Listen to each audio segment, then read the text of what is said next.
Biryani challenge ഇപ്പോൾ നാട്ടിൽ പുതുമയുള്ള കാര്യമല്ല. പലരും പലതരം സന്നദ്ധ പ്രവർത്തനങ്ങൾക്കായി ഇത്തരം പരിപാടികൾ സംഘടിപ്പിക്കാറുണ്ട്. എന്നാൽ കണ്ണൂർ പാനൂരിൽ കഴിഞ്ഞ ദിവസം ഒരു വമ്പൻ ബിരിയാണി ചലഞ്ച് നടന്നു. 1,00,000 ബിരിയാണിയാണ് കല്ലിക്കണ്ടി പൂക്കോയത്തങ്ങൾ ഫോസ്പേസ് ബിരിയാണി ചലഞ്ചിൽ തയ്യാറാക്കി വിതരണം ചെയ്തത്. 10,000 കോഴി, 10,000 കിലോ അരി, 500-ലധികം പാചകക്കാർ. ബിരിയാണി തയ്യാറായത് 400 അടുപ്പുകളിൽ. കല്ലിക്കണ്ടി മണിമുട്ടിക്കുന്നിൽ സ്ഥാപിക്കുന്ന പാക്കഞ്ഞി കുഞ്ഞബ്ദുള്ള ഹാജി മെമ്മോറിയൽ സ്റ്റിംസ് വില്ലേജിന്റെ പ്രവർത്തനങ്ങൾക്ക് പണം കണ്ടെത്തുന്നതിനായിരുന്നു ഈ വമ്പൻ ബിരിയാണി ചലഞ്ച്.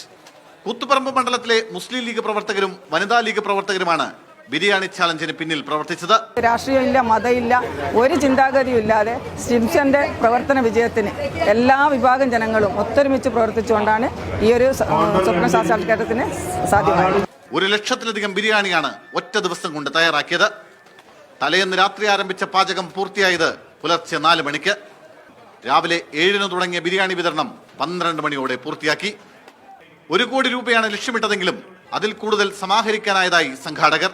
ലക്ഷ്യത്തിലേക്കും കൂടുതലേക്ക് കാര്യങ്ങൾ മുന്നോട്ട് കൊണ്ടുപോയിരിക്കുകയാണ്. ഇന്നലെ തന്നെ രാത്രി ഒരു 2:30 മണിയോടെ ഒരു ഫാമിലി നമ്മുടെ ഇവിടത്തേക്ക് കടന്നു വരികയും 1,00,000 രൂപ സംഭാവന ചെയ്തുകൊണ്ട് തിരിച്ചു പോകുന്ന ഒരവസ്ഥ വരെ ഉണ്ടായിട്ടുണ്ട്. അങ്ങനെ ജനങ്ങളുടെ ഭാഗത്തുനിന്ന് നല്ല സഹകരണം, വളരെ നല്ല രൂപത്തിൽ കാര്യങ്ങൾ മുന്നോട്ട് കൊണ്ടുപോകും. 35 കോടി രൂപ ചിലവിൽ 11 ഏക്കർ സ്ഥലത്ത് സൗജന്യ ക്യാൻസർ രോഗ ചികിത്സാ കേന്ദ്രം, 100 രോഗികൾക്ക് ഒരേ സമയം ഡയാലിസിസ് ചെയ്യാനുള്ള സൗകര്യം, ബുദ്ധിവൈകല്യമുള്ള കുട്ടികൾക്കുള്ള ചികിത്സാ കേന്ദ്രം എന്നിവയാണ് പദ്ധതി ലക്ഷ്യമിടുന്നത്. മീഡിയ 1 കണ്ണൂർ.